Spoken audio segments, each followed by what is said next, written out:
Want to go quick here, first and goal. Here's Claypool. There's rush 4. Then has time, directs traffic. Buys time for Pat Fryermuth for the touchdown Steelers.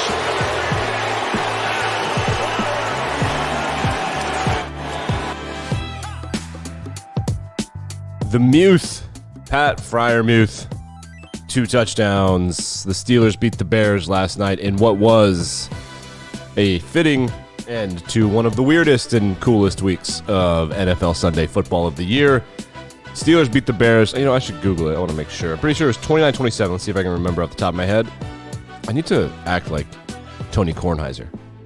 Write down on a yellow legal pad. 29-27, Steelers beat the Bears. This is Interesting to See, your daily sports podcast about news, narratives, takes, and gambling in sports. I'm Nick, and my wife bought chocolate, holiday chocolate, and I could just kill her. I'm just eating all of it. I could just kill her.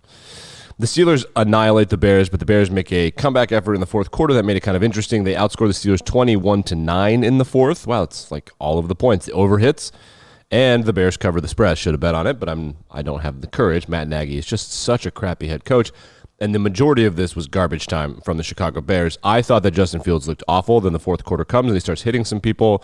Who knows? Does he look okay? He looks okay. The real story from the game that you need to be prepared for with the refs were just ass. And when I mean ass, I mean historically ass. The thing that everyone's going to be talking about today is going to be this hip check that this ref threw this linebacker Marsh. So I'm going to pull it up on the screen so you can see it, and then I'm going to describe what's happening. Play is over. This guy Marsh makes the play. He's running. Then Tony Corrente, the white cap, the ref, he kind of like sticks his ass and elbow into the player. Like, it looks like, no shit, it looks like he's got money on the game. Like, I can't believe what we're watching. If you haven't seen it, you have to see this. It is one of the craziest things I've ever seen. And then he just gets all mad and throws his flag a million miles in the air, and he looks at the guy. He sticks his ass into the guy as he's jogging to the sideline, and then he, flags him and kicks him out of the game. I mean, he clearly did that intentionally. It looks intentional. It's unbelievable. It happened on a field goal. The Steelers get the first down. Or is it dead ball? I think it was a dead ball situation. I don't remember exactly what happened, but people lost their minds. And the narrative of this was so intense that people started flipping who they were rooting for. At that point, and this is so annoying as a Lions fan, the entire internet was rooting for the Bears. It's kind of crazy. I mean, and there were a bunch of other bad calls, but this is unreal what I'm watching on TV right now. Or I guess I'm not watching on TV. I'm watching on Twitter. It does. It feels like Tony Corrente's got money on the game. That's what it actually feels like to me. Regardless, the Bears lose. They're not very good at football. Yeah, I mean, that just is what it is. As we wrap up what happened over the week, we've got some narratives and some things to clean up. We'll look ahead to next week. The Thursday night football game, Ravens-Dolphins, should be awful, but we'll talk about that as the week rolls along. The Broncos in a fourth quarter press or the after the game press conference said that they found it disrespectful that the Cowboys were going for it on early fourth downs, which is something that you can say, or we're feeling disrespected that they think they can get us on this. Is something that you say when you kick someone's ass. This is a garbage time game. The final score was 30-16. Denver over Dallas. It was not 30-16. It was a 30-0 shutout with the other team protecting its players. Tim Patrick, wide receiver, fantasy darling, sort of. If you've been paying attention to fantasy football, he said it was disrespectful for the Cowboys to dismiss the Broncos' ability to make something happen offensively. And quarterback Teddy Bridgewater that it added fire because they're going for it on fourth down. Whatever it takes, man. That's some high school football mentality. You kind of love to see that kind of stuff. Aaron Rodgers. Let's do some Aaron Rodgers stuff. So let's listen to I said that Terry Bradshaw lit him up on pregame shows. You want to hear it? I have it. Let's hear what Terry Bradshaw has to say about Aaron Rodgers. Ready, go. I'd give Aaron Rodgers some advice. It would have been nice if he'd have just come to the Naval Academy and learned how to be honest. Yeah. Learn not to lie, because that's what you did, Aaron. You lied to everyone. I understand, immunized. What you were doing was taking stuff that would keep you from getting COVID-19. You got COVID-19. Ivermectin is a cattle dewormer. Sorry, folks, that's what it is. We are a divided nation politically. We're a divided nation on the COVID-19, whether or not to take the vaccine. And unfortunately, we've got players that pretty much think only about themselves, and I'm extremely disappointed in the actions of Aaron Rodgers. Well, another. He's not mad. He's just disappointed. Holy shit. I had not heard it. I read it. I didn't, but hearing it, wow. First of all, the ivermectin thing. Terry Bradshaw owns a farm. I know that. I know that for a fact because I had to watch his stupid reality TV show a couple times. Yeah, so he knows because he has a home in Texas. Wow. He's not mad. He's just disappointed calling Aaron Rodgers a liar. I love that. And apparently Aaron and wife or fiance or baby mama Shailene Woodley, they've been leaking through their people that they are upset with how upset people are. Aaron Rodgers, quote, very unhappy with the response to his vaccine interview. So all of his vaccine stuff, the background we got on this is because he went on the Pat McAfee show, and Pat McAfee's his old friend who was a punter for the Colts, and now they're buddies. He went on the Pat McAfee show, and he was like, Joe Rogan told me to take ivermectin.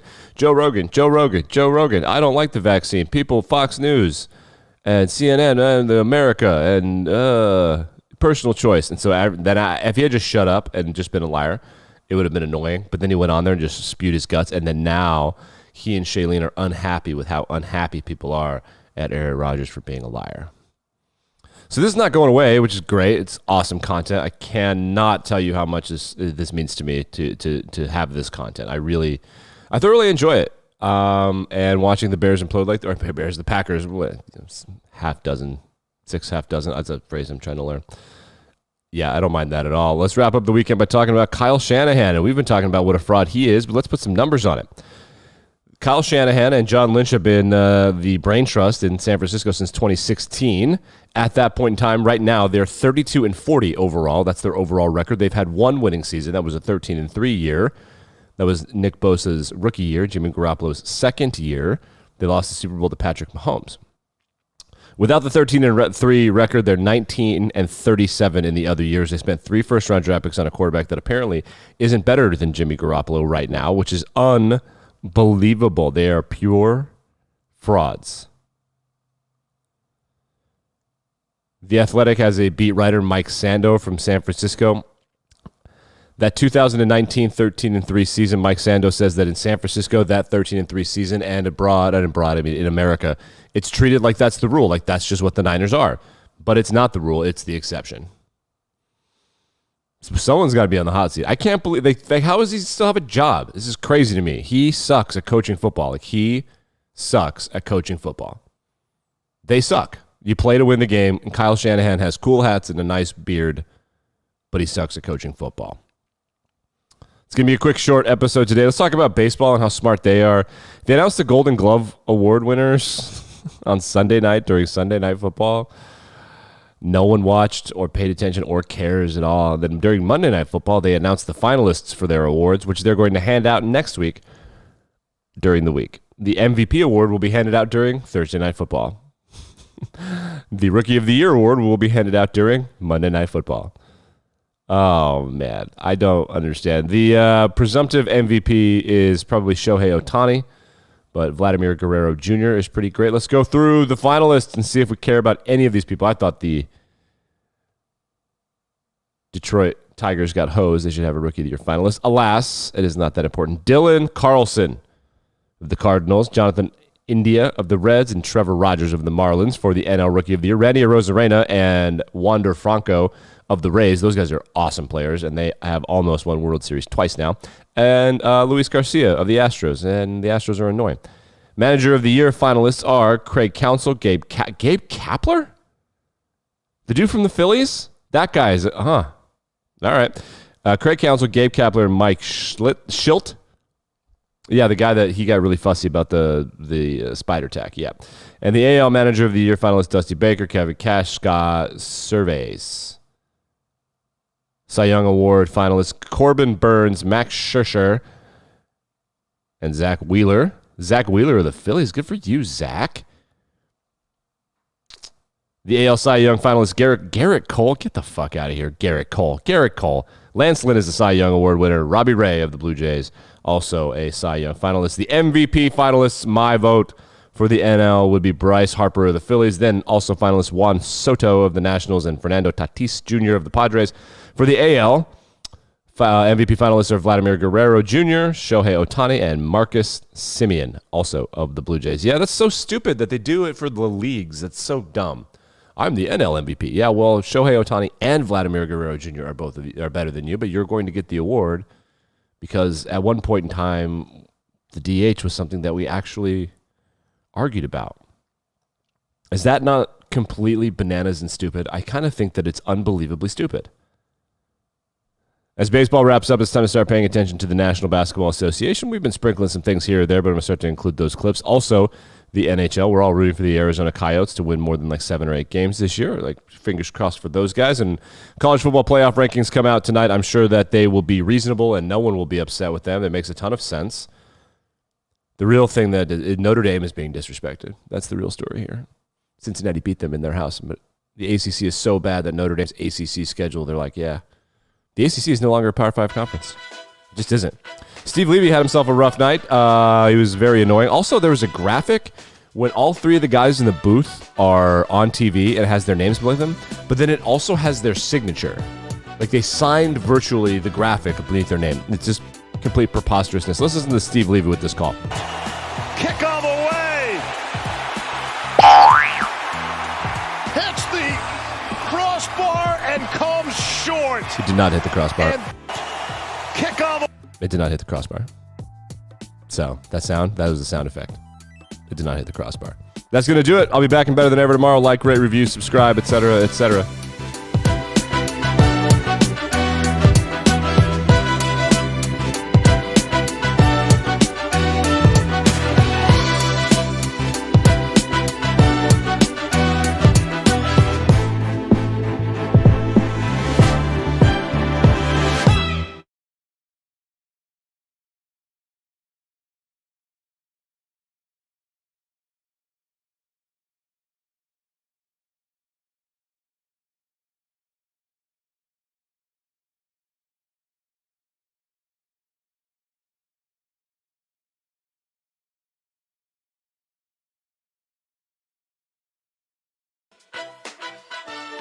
Let's put some numbers on it. Kyle Shanahan and John Lynch have been the brain trust in San Francisco since 2016. At that point in time, right now, they're 32-40 overall. That's their overall record. They've had 1 winning season. That was a 13-3 year. That was Nick Bosa's rookie year, Jimmy Garoppolo's second year. They lost the Super Bowl to Patrick Mahomes. Without the 13-3 record, they're 19-37 in the other years. They